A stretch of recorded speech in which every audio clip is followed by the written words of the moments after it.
Alright guys, so today we're going to be talking about the Simdun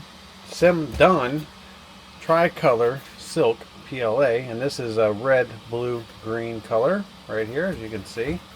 As you flip it around, you can see the different colors. But whenever I review filaments, and this is a very good budget silk PLA, I like to print something big, and this is what I printed. Check out this Frenchie. This thing is almost life size. This is a 400 cubed build plate, so this thing is at least, I'm going to say, 12 inches tall. And check out the colors and detail on this thing. It came out beautifully. Absolute. I mean, look where the supports are. No stringing in there whatsoever, even on the supports in the bottom. You have a tiny little string right here, but I used this stuff out of the packet. I didn't dry it or anything, and it came out beautiful. You can see the green hues over here. It has the purple, it has the blues.